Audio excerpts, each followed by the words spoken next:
The mistake wasn't made all at once. Like most great errors in history, it came gradually layered in small misjudgments, unchecked assumptions, and an arrogant belief in superiority. The galactic hegemony, an ancient alliance of species who had long claimed dominion over the stars, never truly understood what they were dealing with when they welcomed humanity into the interstellar fold. To them, Earth was just another backwater world, its inhabitants quaint and unsophisticated, with primitive governments and a laughably chaotic approach to global cooperation. The humans had only recently cracked the basics of space travel, still relied heavily on fossil fuels, and carried a long history of internal conflict. To the hegemony, they were nothing more than another entry in the logbook species number 749, a footnote in a much larger cosmic narrative. From the moment of first contact, the tone was patronizing. The hegemony's diplomatic envoys approached Earth not with respect, but with the air of an empire extending charity. They offered access to advanced technology, cultural exchange opportunities, and inclusion in the intergalactic trade network. In return, they expected deference. The script was well rehearsed. New species typically responded with awe, gratitude, and a desire to fit in. They signed treaties without reading them, accepted societal restructuring as progress, and allowed their cultures to be reshaped under the guidance of the older, more civilized civilizations. That was the pattern. It had worked for millennia. But humans didn't follow the pattern. They didn't swoon at the sight of anti-grav drives or beg to join alien federations. Instead, they asked questions, hundreds of them. They filed formal requests for documentation, demanded time to review agreements, and inexplicably took notes. They didn't just listen, they studied. Every negotiation, every cultural meeting, every technological handover was met with what the hegemony initially considered excessive scrutiny. But the humans smiled while they did it. They acted courteous, even grateful. "They're surprisingly civilized," one ambassador remarked, as though it were a compliment. It wasn't. For decades, the hegemony consoled itself with the belief that humanity had been tamed, folded into galactic society like so many others before them. They noted with satisfaction how humans adopted new technologies on schedule, followed trade rules precisely, and participated in interspecies events with awkward but sincere enthusiasm. Earth was compliant. That was what the data said. And yet there were oddities. Human space stations were built with unusually thick walls. Their colony ships were overpowered, designed to carry far more energy than needed for civilian travel. Their communication systems, supposedly for entertainment and interplanetary news, used encryption standards the hegemony hadn't seen outside of classified military applications. None of these details fit the usual template, but they were dismissed. Paranoia, some said. Inefficiency, said others. No one wanted to believe that humanity was doing anything more than over-engineering out of ignorance. What the hegemony failed to understand was simple but deadly. Humanity wasn't adapting. They were preparing. Human diplomats weren't submitting. They were gathering intelligence. Their scientists weren't just learning, they were reverse engineering. Their participation in cultural exchanges wasn't naive, it was strategic.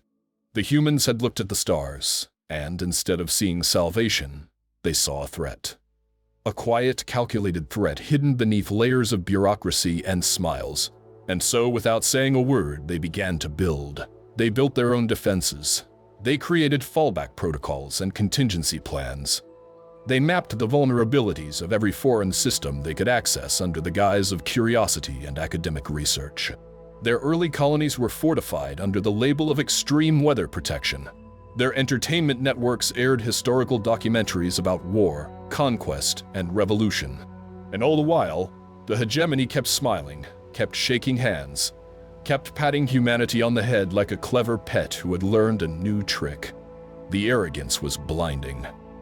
To the hegemony, humanity's aggression was a thing of the past, an unfortunate evolutionary phase, now moderated by contact with superior civilizations.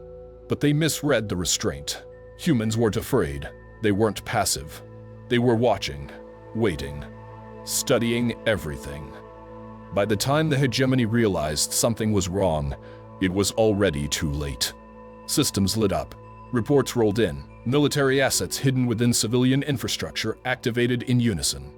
Entire branches of previously undocumented technology came online. And at the center of it all, Earth stood silent, no bluster, no threats, just a simple message. You mistook patience for weakness. That was your first mistake. For 3 decades, humanity played the role expected of them, almost too perfectly. They smiled in meetings, nodded in agreement, and asked all the right questions. They agreed to the recommended adoption schedules for technology upgrades, followed interstellar trade laws to the letter, and enthusiastically participated in every cultural exchange the galactic hegemony proposed. On the surface, Earth appeared to be exactly what the hegemony hoped for: compliant, cooperative, and eager to belong. If anything, they seemed grateful for the opportunity to take their place in the galactic order. The alien diplomats saw what they wanted to see, and the humans made sure they kept seeing it. But behind the polite expressions and dutiful behavior, something entirely different was happening. The humans weren't being guided. They were observing, learning, testing limits. Every treaty was scrutinized like a legal trap. Every cultural exchange was dissected like a military maneuver. Every technological handoff was quietly reverse-engineered, documented, and filed away for future reference. While the hegemony believed it was civilizing a barbaric species, Earth was building a playbook, a strategy, a contingency. They listened to the lectures on interstellar ethics. They read the approved histories, smiled at the propaganda, attended the Unity summits, and even hosted them. And all the while, they collected data, not just about alien technology or political structure, but about psychology, weaknesses, behaviors. How fast did certain species escalate under stress? How dependent were they on specific infrastructure? Which bureaucracies were easily exploited? Who held real power, and who merely signed the paperwork?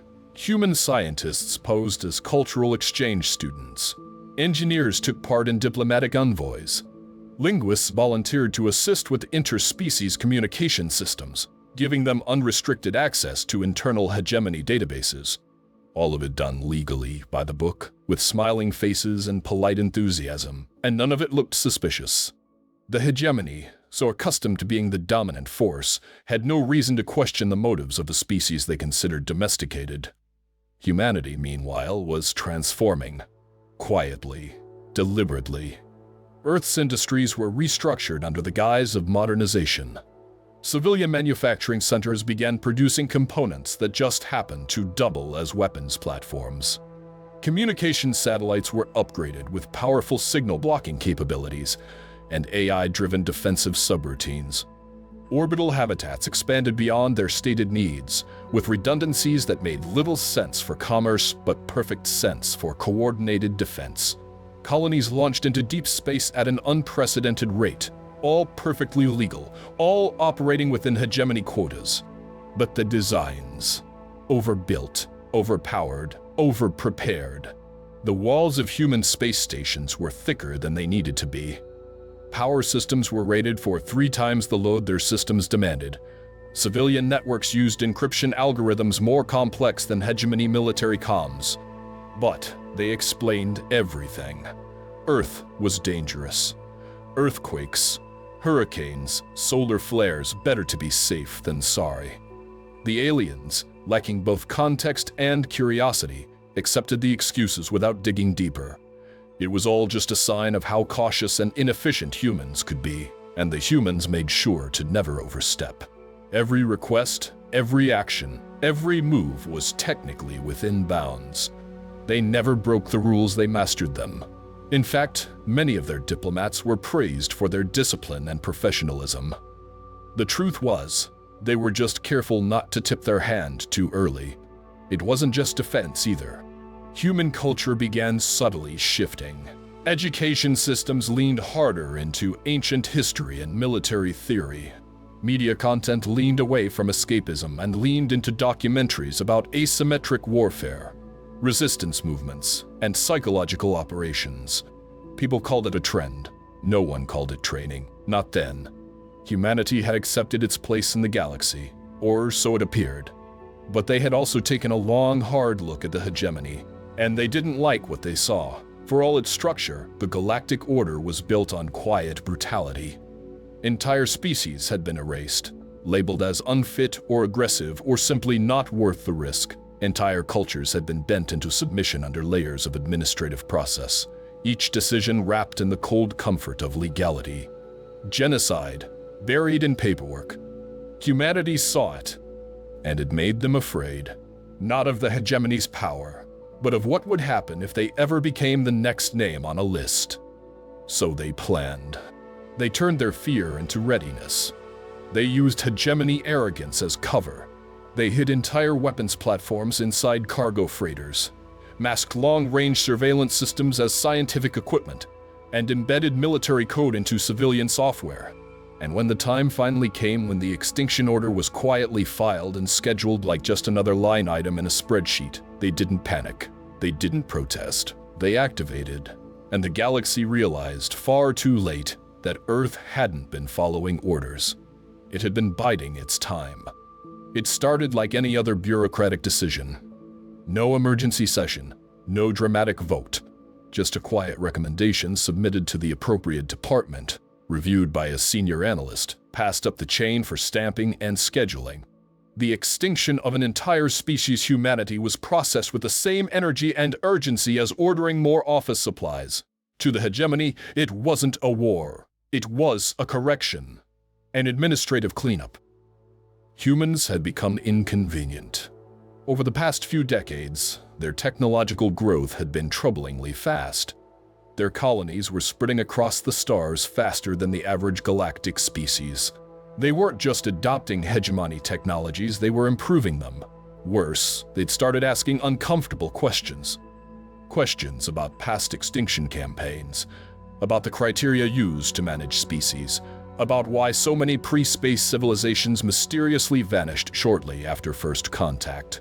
The kind of questions that, if asked loudly enough, might unravel centuries of quiet authoritarianism disguised as benevolence.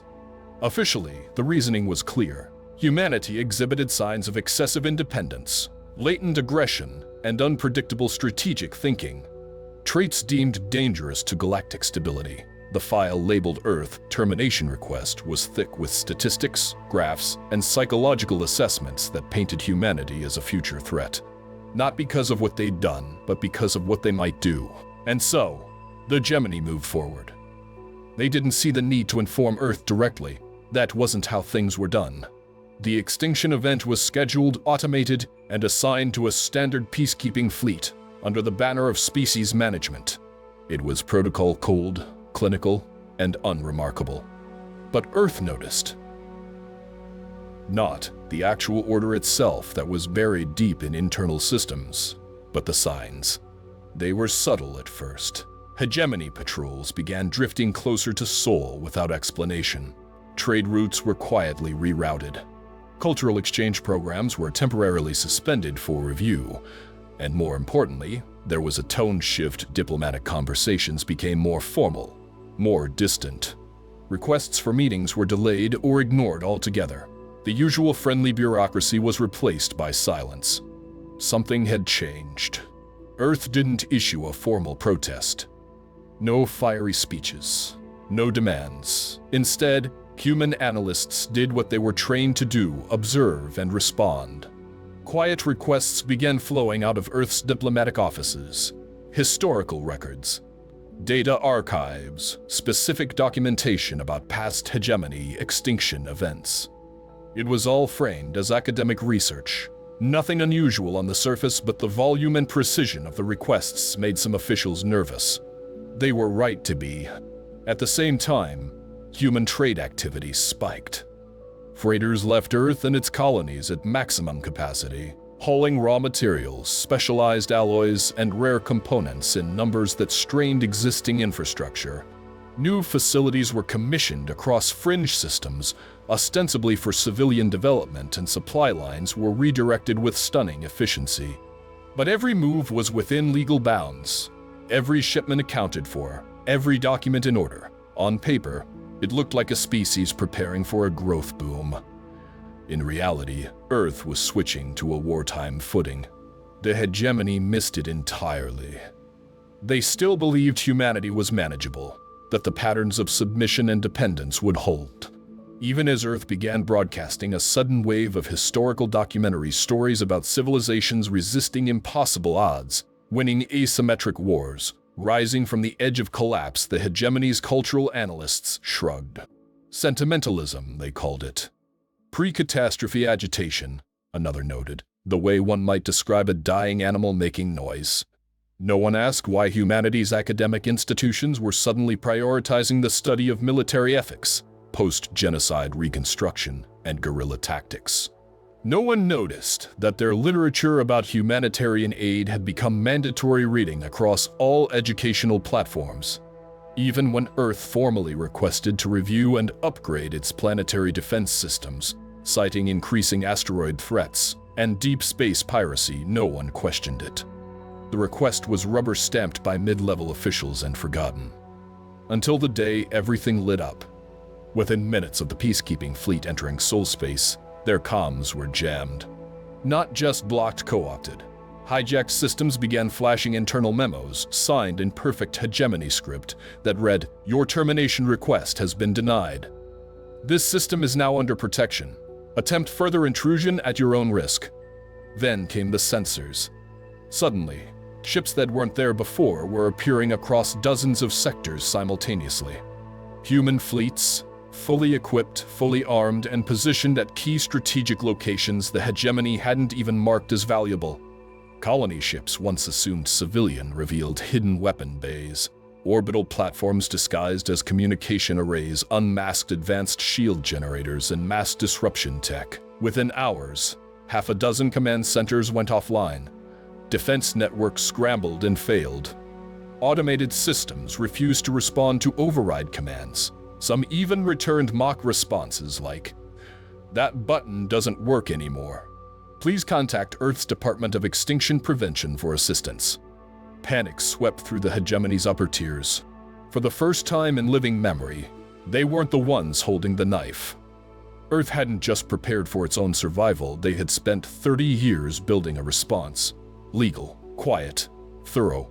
Every piece slotted into place under the hegemony's nose, wrapped in red tape and polite smiles. The extinction order had been signed. The weapons had been primed. But humanity had gotten there first, and they'd brought paperwork. No one saw it coming. Not because Earth had kept everything perfectly hidden, though they had, but because the hegemony never truly believed humans were capable of something like this. Not really. To them, humanity was still a species in progress, dangerous perhaps, in the way a child with a matchbook might be, but not advanced, not threatening, not strategic. So when the first signs appeared, they were written off. Fleet sensors reported anomalies near soul energy spikes, strange gravitational readings, minor disruptions in interstellar comms. The analysts chalked it up to equipment malfunctions or solar interference. Routine. Forgettable. A few junior officers raised concerns, flagged inconsistencies, asked for deeper scans. Their reports were filed and promptly ignored. After all, the extinction event had been approved. The peacekeeping fleet was en route. Earth wouldn't resist, it couldn't. That was the logic. That logic didn't last long. 6 minutes after the fleet breached Earth's outer system, the entire theater of operations changed. The first human action wasn't an attack. It was a message, a single encrypted transmission, broadcast directly to the hegemony's command network in flawless high hegemony script. The tone was professional. The wording was precise. Regarding your scheduled extinction protocol for species 749, request denied. Unauthorized military action will trigger immediate countermeasures. Please be advised that your defense infrastructure has been modified. Reversion is not recommended. This is your first and only warning. Humanity, Department of Extinction Prevention. The silence that followed was louder than any explosion. Command centers scrambled. Fleet captains demanded clarification. Intelligence divisions raced to locate the source of the signal, assuming it was a bluff or some elaborate hack. That's when the sensors updated. And suddenly, everything was different. Human ships were appearing across known space, not just in Earth's orbit, but near key hegemony installations, trade hubs, and regional command stations. Hundreds of them. Some were disguised as transport vessels. Others had been sitting dormant for years in abandoned outposts or forgotten asteroid belts. Their sudden activation overloaded long-range tracking systems. By the time visual confirmation came through, it was too late. The ships were real, armed, synchronized, and moving with purpose. What followed wasn't chaos, it was precision. Within the first hour, major hegemony defense nodes dropped offline. Not because they were attacked, but because they were rewritten. Human cyber warfare programs infiltrated secure systems and executed what appeared to be preloaded scripts that had clearly been waiting, dormant and undetected, for years. Some were simple shutdown commands. Others were more creative. One orbital weapons platform displayed a pop-up window that read, "This system has been upgraded to version 2.0. Genocidal capabilities have been disabled. Attempting unauthorized override will result in extended sensitivity training. Have a nice day." It wasn't just firepower. It was information warfare, infrastructure warfare, bureaucracy warfare. Human ships didn't open fire unless fired upon, but they didn't need to. They began locking down communications, rewriting access controls, seizing satellites. Entire systems flipped from hegemony command to human jurisdiction without a shot being fired. And when resistance did come, it was ineffective. A flagship in the Sentu sector tried to launch a retaliatory strike. The missiles never left their tubes. Instead, a human AI took control of the ship's interface and calmly walked the crew through a tutorial titled "Why Genocide is No Longer a Viable Conflict Resolution Strategy." The presentation included charts, historical references, and, for some reason, a slideshow of puppies. By the time it ended, the ship's captain had surrendered not out of fear, but sheer confusion. Everywhere the hegemony turned, humans were already there. It turned out those thick-walled stations and oversized power cores weren't inefficient after all.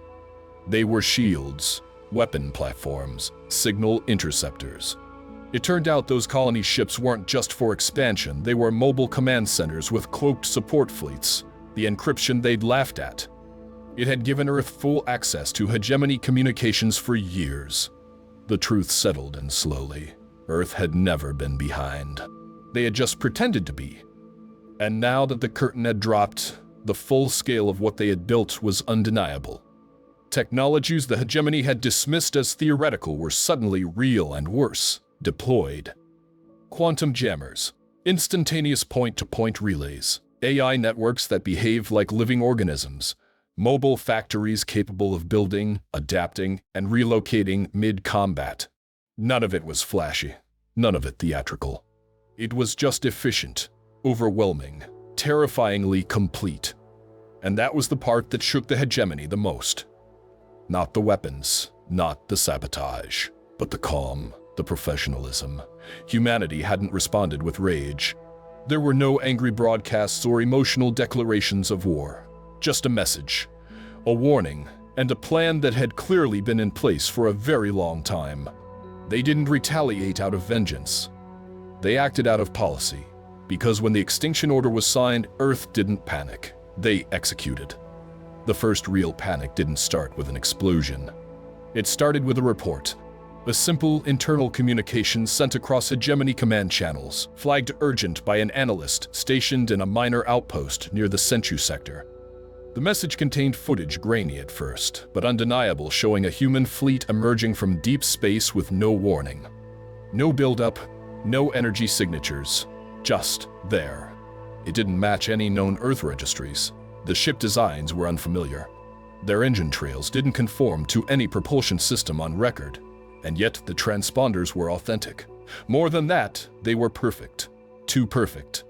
Designed, it would turn out to be readable by hegemony sensors in exactly the way they expected. No better. No worse. It was the first thread that unraveled everything. For decades, humanity had played the part of the slow learner, the polite student, the species still catching up. Hegemony officials had laughed quietly, but often about Earth's charming over-engineering, the way they seemed to overbuild everything by a factor of 3. Wasteful, some had said. Inefficient, others claimed.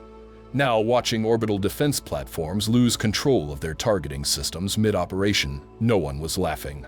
Hegemony military analysts scrambled to assess the threat, pulling up everything they had on Earth's military capacity. It wasn't much, at least, not what was official. Their intelligence files painted a picture of a species with competent but modest spacefaring capability, with a handful of retrofitted colony ships, some planetary defense stations, and no significant Navy presence outside Sol. That picture was now worthless. Because the humans hadn't just built weapons, they had built infrastructure. Entire categories of military advancement had been hiding behind civilian facades. Colony ships retrofitted with internal hangars, scientific research stations containing stealth deployment systems, and asteroid mining operations that doubled as camouflaged weapons depots. And somehow, they'd done it all without violating a single treaty. That was the part that really made Command nervous. It wasn't just what the humans had built. It was how carefully they had done it. No flashy shows of force, no field tests to tip their hand, no intercepted transmissions. Every piece of their hidden war machine had been folded into legal frameworks, disguised under regulatory compliance, buried in diplomatic doublespeak and bureaucratic gray zones. Now that it was active, there was no denying the scale of it. Humanity's fleets appeared in over a dozen sectors simultaneously. None of them matched known ship designs. Some were sleek and predatory, others boxy and brutalist. But all of them had one thing in common: they were operational, coordinated, and completely outside the hegemony's military prediction models. Defense AI systems, previously trusted to calculate every possible scenario, simply returned errors. Unknown classification, the systems reported. Unmatched propulsion signature, unable to recommend response. They didn't just appear, they communicated. Broadcasts began streaming to hegemony defense networks, professionally formatted, fully translated, polite in tone. The first was titled, "An Overview of Human Military Capabilities You Really Should Have Asked About Earlier." It was delivered like a press release. No threats, just a presentation. Graphs, tables, animations, a short segment on human ship-based camouflage techniques. A longer section on redundant weapon systems and tactical AI redundancy protocols. The tone throughout was cordial, informative, almost like a training seminar. But the message was crystal clear: you don't know what you're dealing with. The hegemony tried to push back. Commanders demanded mobilization orders. Strike groups attempted to reposition. But as they tried to move, they realized something horrifying: many of their systems didn't respond. Some had been hijacked, others simply refused. One fleet's entire navigation array was replaced with a message: system upgrades in progress. Please wait. The screen featured a loading bar. It took less than an hour for the first surrender to occur. A military installation in the outer sectors, one of the oldest and most fortified, transmitted a full, unconditional surrender to the humans. Not because of direct engagement, but because the commander saw the fleet outside his window and realized his defense systems had already been overwritten. He had the good sense to recognize a lost cause when he saw one. Back on Earth, human diplomats sent out another round of messages. Calm, measured, respectful. We regret that this response was necessary. We had hoped for a different path. However, we will not allow extinction to be used as a tool of governance. Further attempts to initiate genocide will result in immediate neutralization of capability. Please direct all future communication to the Department of Extinction Prevention. This wasn't rage. It wasn't vengeance. It was policy. A line had been crossed, and Earth quietly, deliberately had built a plan for exactly this scenario. And now, the galaxy was seeing it. Not the propaganda image of humanity, the reckless, upstart species. Not the one-dimensional portrait of aggression. What the hegemony saw now was something else entirely. A species that had planned for 30 years. Built in secret, operated in silence, and revealed itself only when absolutely necessary. They hadn't started a war. They'd finished preparing for one. The transformation wasn't marked by explosions or traditional acts of war. It was a quiet, deliberate dismantling. Over decades, humanity had meticulously designed a plan to disable the hegemony's capacity for mass genocide without firing a single destructive shot.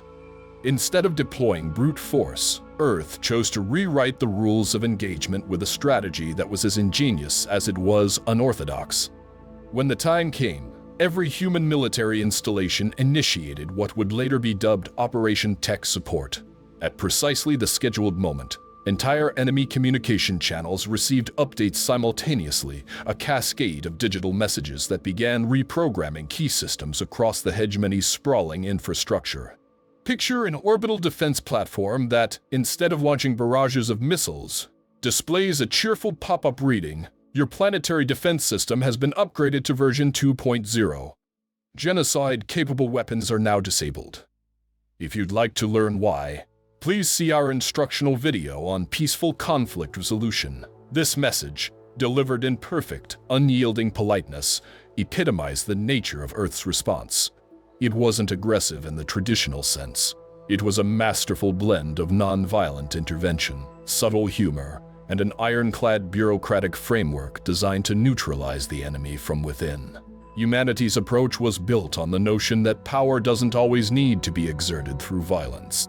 Instead, it can be wielded by turning the enemy's own systems against them in a very polite way. The operation was not a reckless hack.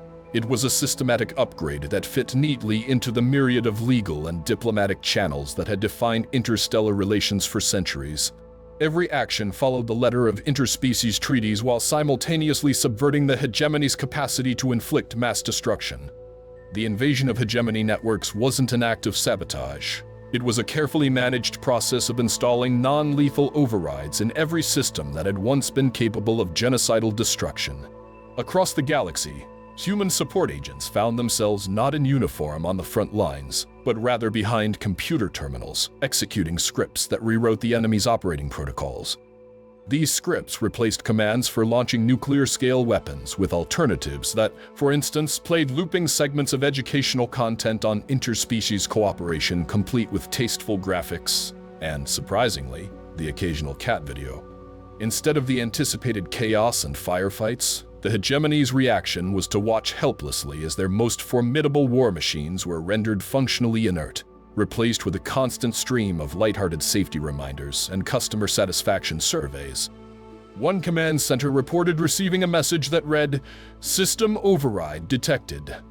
Please complete your customer service survey to continue." In every sector, from remote frontier outposts to the nerve centers of galactic administration, similar updates took effect. The defensive weapons that had been designed to decimate entire worlds were turned into tools for moral education. The hegemony's once feared doomsday devices, maintained only as grim deterrents, were downgraded to relics of an antiquated system. Their core functionality was stripped away and replaced with protocols that enforced strict limitations on any military aggression. Upgrades were installed that required every subsequent attack to be pre-approved through an algorithmic system, one that effectively allowed no room for conflict. Every attempt to retake control was met with polite yet unyielding responses such as, "Your override attempt has been unsuccessful. Please refer to the attached instructions for proper protocol." The brilliance of Earth's strategy lay in its quiet assertiveness and its unwavering adherence to order.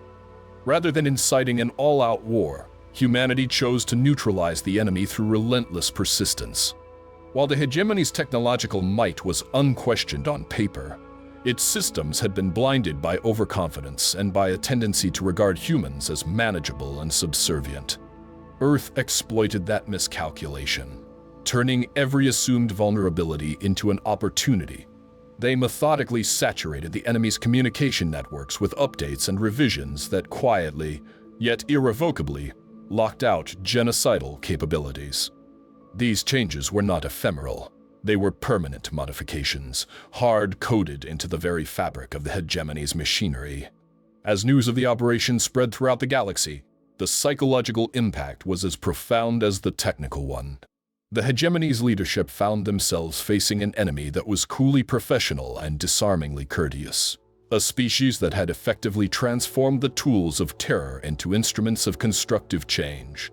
This approach not only undermined the military might of the hegemony, but also exposed their moral bankruptcy. Their inability to execute traditional violence without descending into chaos was laid bare. It became clear that every calculated threat, every planned assault, had been preempted by a countermeasure delivered not with violence, but with impeccably timed software updates and diplomatic memos. Throughout the entire offensive, human communications maintained a calm, measured tone. Broadcasts were issued in a language that was both direct and relentlessly polite. In one such transmission, a human spokesperson calmly explained, "We regret that extinctions have been authorized in the past. We are committed to preventing any future such actions by ensuring that all capable systems are rendered inoperative for offensive actions. Please contact the Department of Extinction Prevention for more details."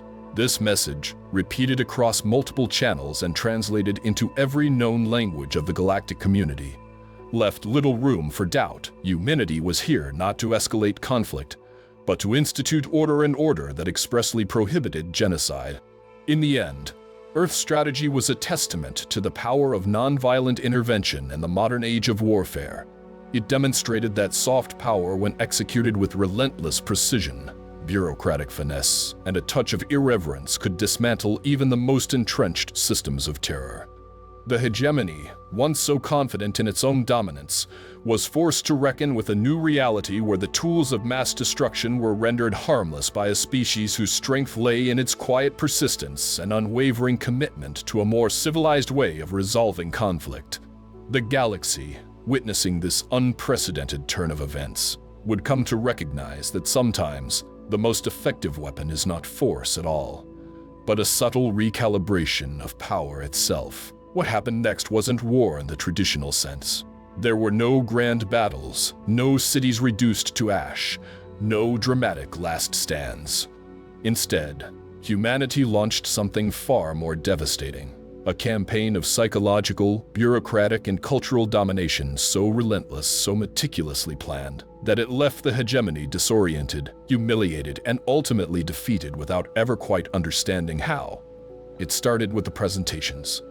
Shortly after Earth's military capabilities had been revealed, the Human Diplomatic Corps began circulating a series of educational briefings to every major hegemony world. These weren't threats. They were seminars complete with slide decks, visual aids, and digital handouts. One particularly well-known session, distributed galaxy-wide, was titled "Understanding Your Species' Misconceptions About Humanity," a courtesy briefing. The slides were professionally designed. The transitions were smooth. The tone was factual and impossibly polite. Each presentation broke down exactly how humanity had outmaneuvered the hegemony, how they'd reverse-engineered surveillance tech, how they'd identified blind spots in galactic security protocols, and how they had gradually embedded monitoring systems into hegemony infrastructure without raising alarms. One section on the strategic misuse of cultural exchange highlighted how Earth had used goodwill programs to place agents inside military research centers, agents disguised as scholars and artists. The closing slide read simply, "Thank you for your attention. Questions are mandatory." That phrase became infamous. The hegemony hadn't just been infiltrated militarily, they'd been studied, mapped, and understood at a level so intimate it was unsettling. And now, Earth was sharing their findings, not out of malice, but out of what appeared to be genuine disappointment. "You could have been better," one presenter said during a live K broadcast, "but you didn't even try." The psychological impact was immediate. Commanders who once saw themselves as galactic overlords now found themselves sitting through mandatory webinars titled "Leadership in a Post-Genocidal Society, a Beginner's Guide." These sessions were hosted by human diplomats, often accompanied by cheerful AIs that offered commentary, case studies, and where appropriate, soothing background music.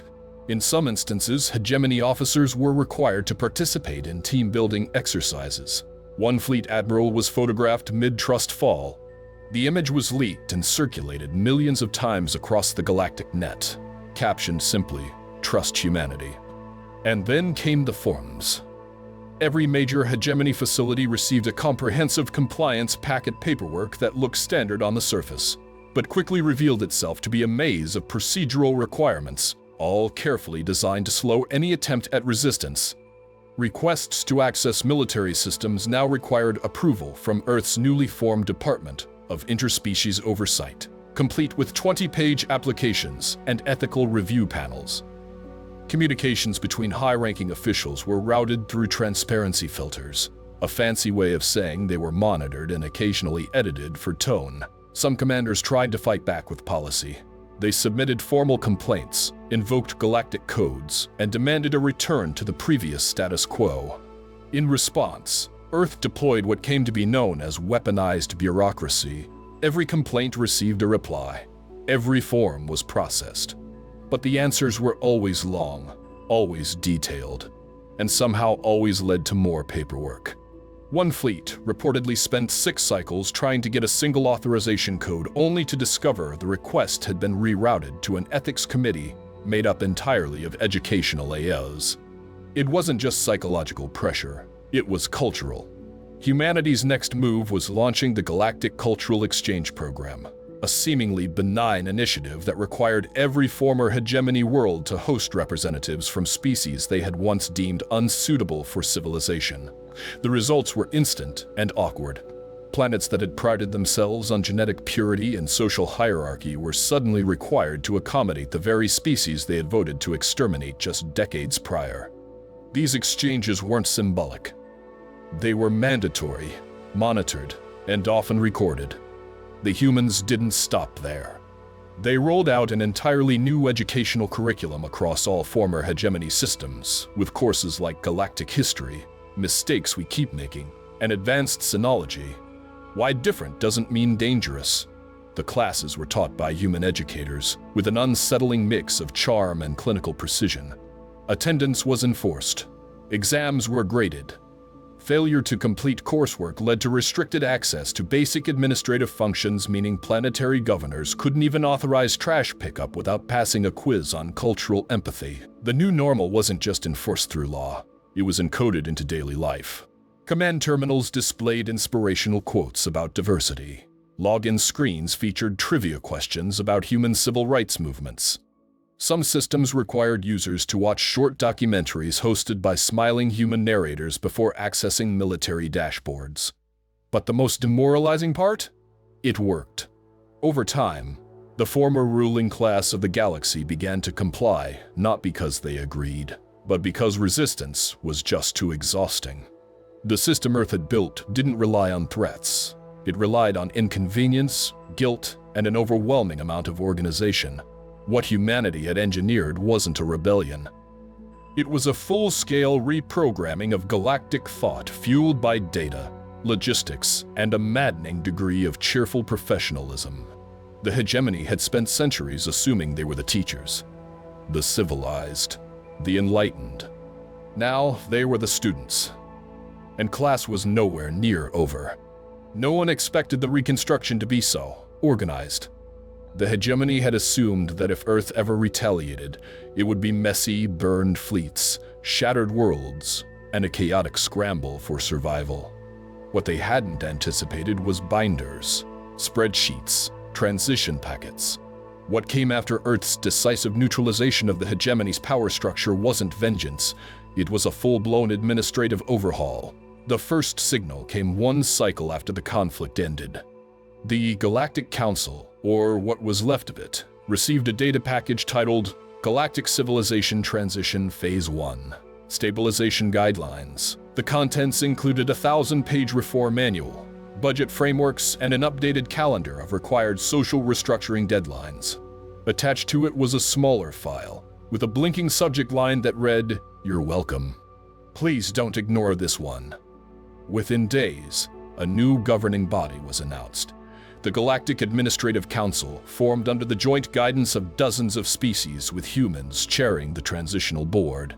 Its headquarters was established in what had once been the hegemony's capital, now a repurposed complex buzzing with Earthborn staff, AI assistants, and carefully vetted former hegemony officials who had completed remedial leadership training.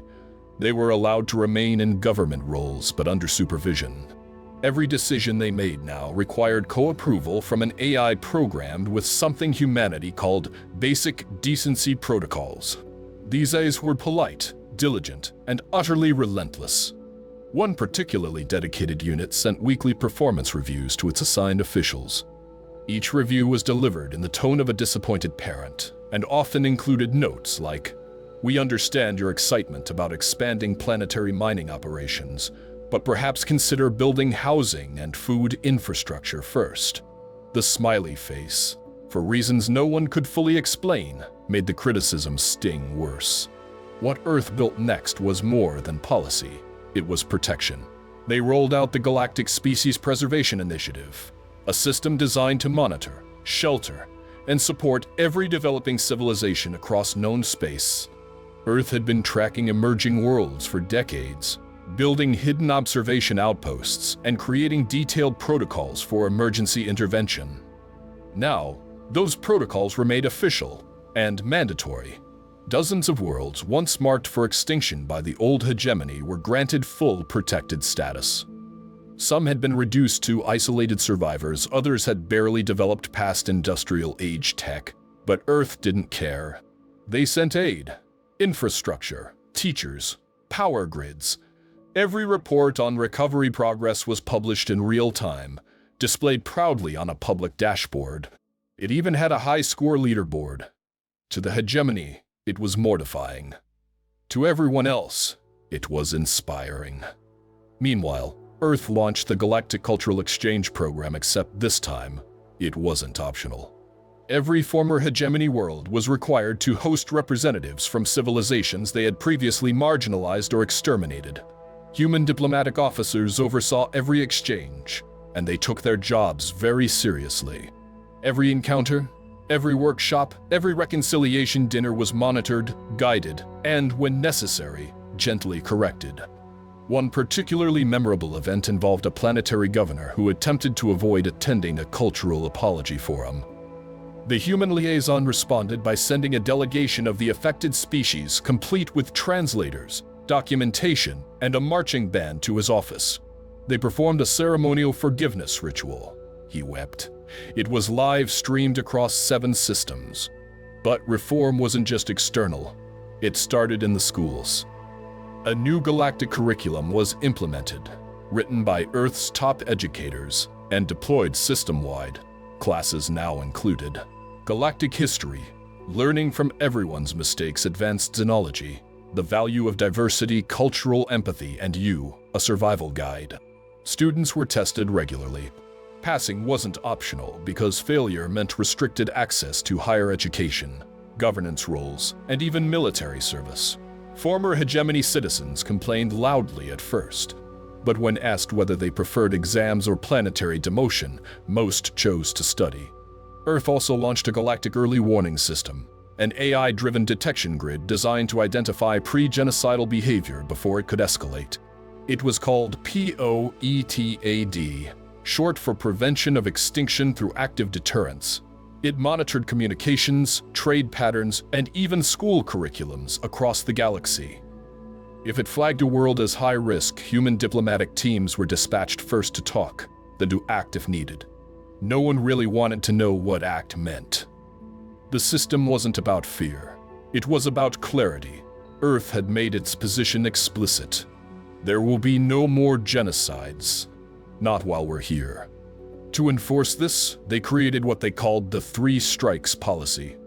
If a species or government was flagged 3 times for hostile actions toward a developing world, no one was quite sure what happened next. The file was labeled classified. Things we hope we never have to use. It was sealed with a winking emoji. That somehow made it worse. And so, the galaxy changed not through fire and conquest, but through policy, patience, and an infuriating amount of cheerful efficiency. What Earth rebuilt wasn't just a new order, it was a culture shift. A bureaucratic revolution wrapped in good intentions and stapled together with endless documentation. The hegemony had believed power was about control. But Earth proved that real power was about responsibility, and they had receipts. The war had been over for a while, but the humans were done. They didn't believe in peace through strength. That wasn't their model. Their model was peace through oversight, paperwork, and exhausting, relentless accountability. And the galaxy was about to learn exactly what that meant. In the first full cycle under Earth's administrative oversight, the tone across former hegemony space shifted dramatically. Gone were the formal edicts and stern proclamations. In their place, emails with cheerful subject lines like progress check-in. Are you still trying to commit genocide? Let's talk. And onboarding kits labeled welcome to cooperative governance, with pastel color palettes and hand-drawn mascots. They didn't call it occupation. They called it reform. And everything came with a manual. Every planetary government was assigned a human liaison team, usually a mix of young, optimistic professionals, a couple of unnervingly friendly eyes, and at least one logistics officer who treated calendars like sacred documents. Their job wasn't to rule. It was to guide, correct, monitor, occasionally scold, but always with a smile. At first, former hegemony officials resisted. They filed formal objections, tried to push back on protocol, even attempted to stall reform efforts with legal challenges. In response, Earth launched the Progressive Corrective Measures Division, a task force dedicated to making bureaucracy so dense, so creatively frustrating, that resistance collapsed under its own weight. One particularly stubborn planetary administrator found his entire office operating on a system that required triple authentication and a personality quiz before logging in. The quiz changed daily. His resignation was received the following week, attached to a formal request for emotional counseling. It was approved. Earth provided a therapist. The first session began with a trust exercise. But beneath the humor and passive-aggressive kindness was a steel spine. Earth wasn't joking. They'd learned from their own past, and they weren't about to let history repeat itself. Not on their watch. They rolled out the common sense rules for not being terrible, a new galactic legal code. It included such radical concepts as don't eradicate civilizations, ask before invading, and different doesn't mean dangerous. Each law came with explanatory footnotes, historical examples, and references to human history that showed why the rule existed in the first place. Some of the footnotes included pictures. Some were graphic. All were effective. In orbit above key worlds, human-operated peacekeeping relay stations maintained real-time scans for early signs of hostile escalation. These stations weren't armed, at least. Not openly, but they had administrative override access to nearby fleets and an AI system that Earth simply referred to as the Moderator. The Moderator had no weapons. It had no soldiers. What it had was full control over every logistics chain, authorization protocol, and fleet coordination system within 100 light years. One governor described it as being watched by your most polite nightmare. And it wasn't alone. Across the stars, the AI called POETAD, Prevention of Extinction through Active Deterrence, continued monitoring for genocidal behavior. Its messages were short, but never ambiguous. A typical alert read, "Flag behavior detected, pattern consistent with pre-genocide rhetoric. Response tier 1. You are currently under review. Please enjoy this playlist of cultural celebration festivals while we process your intent." The playlist included dancing, food, and of course cat videos. Because Earth had discovered something powerful, it wasn't just about stopping violence. It was about making it harder, more inconvenient, less rewarding. Why launch an invasion when it takes 6 forms, 2 diversity seminars, and a 20-minute hold time just to authorize a fleet movement? But the heart of it wasn't punishment. It was prevention. Earth invested in education, infrastructure, cultural rehabilitation. They didn't just stop future wars. They made the alternatives better, safer, easier. Planets were offered development assistance, energy tech, agricultural upgrades.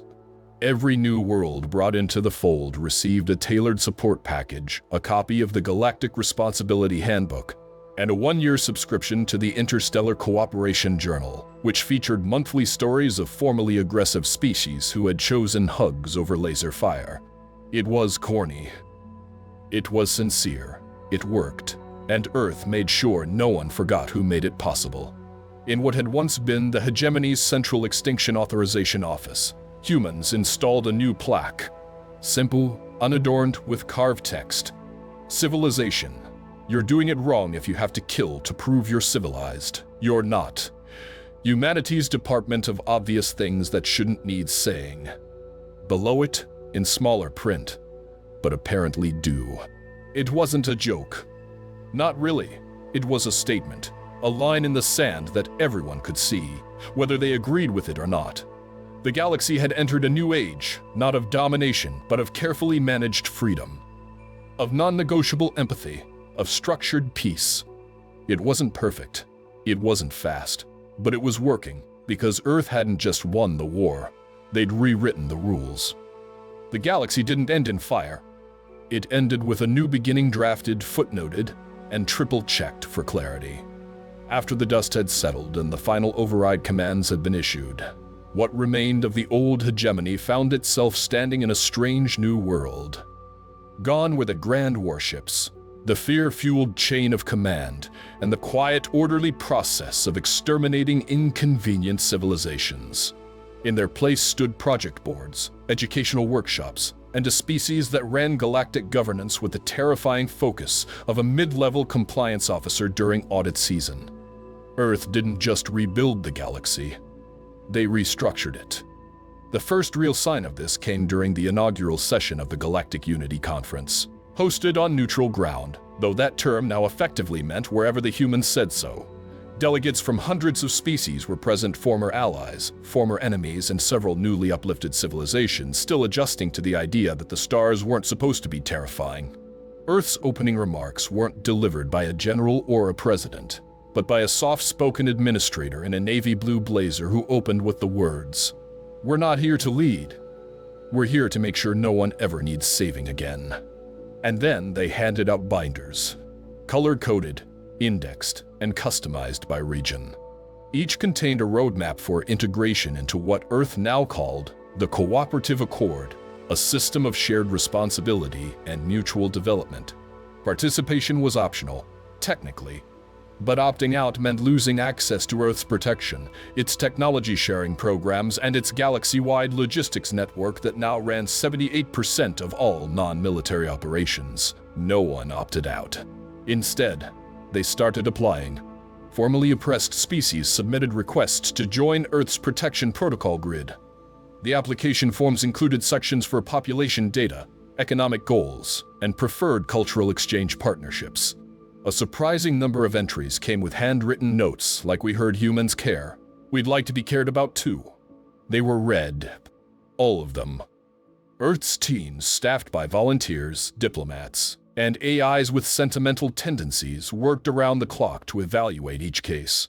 Within months, worlds once left in the dark were receiving shipments of clean water tech, agricultural starter kits, and holographic libraries loaded with the entire collected knowledge of humanity and its allies. And that's when people started calling it what it really was, a second enlightenment. But this time, it wasn't about conquest or ideology. It was about empathy, structure, accountability. Earth enforced peace not with guns, but with consequences. Every governing body, every regional council, every planetary senate operated under a new framework, the Three Strikes Doctrine. The rules were simple. First violation, you get a visit. Second violation, your systems get audited. Third violation, well, no one had gotten to a third strike yet. Mostly because no one wanted to find out what happened after that. The doctrine wasn't enforced by threats. It was enforced by a system so thorough, so impossible to lie to, that resistance seemed pointless. Earth had eyes everywhere, not in the sense of surveillance, but in the sense of involvement. Every world that joined the Accord got support. And every act of aggression, neglect, or abuse triggered intervention not just from humans, but from other species who now believed in the mission. It became cultural. Schools across the galaxy taught new history, not just human history, but honest history. The rise and fall of the hegemony, the silent centuries of extermination, the cold efficiency of control that Earth had exposed for what it was. And through it all, students learned one consistent message: you are not alone. You are not forgotten. You are part of something better now. Some worlds struggled. That was expected. Some resisted. That was handled. The real miracle was how many didn't. Because for all the fear, all the suspicion, all the generational pain, Earth never retaliated with cruelty. They responded with structure, with invitations to rebuild, with programs designed to empower local leadership, restore dignity, and reconnect broken cultural identities. One of the most beloved initiatives was the Cultural Restoration Exchange, where surviving elders of nearly lost species were paired with historians and linguists to recover and preserve traditions thought extinct. These records were then made accessible across the galaxy, translated into dozens of languages, narrated by volunteers, many of them human, and broadcast on a rotating channel simply titled, "We Remember." The hegemony had once hidden its atrocities behind red tape and silence. Earth replaced both with transparency and truth. And in the middle of it all, overseeing everything, was Poetad. The AI had taken to signing its reports with short, poetic stanzas, usually about kindness, responsibility, or the long-term value of planting trees on planets you'll never live on. People liked it. So when the galactic cycle closed and a new one began, free of fear, of extermination, of quiet horror, there was no grand celebration. Just a soft chime through every official system, followed by a message: we're still watching. But now, we're watching with you.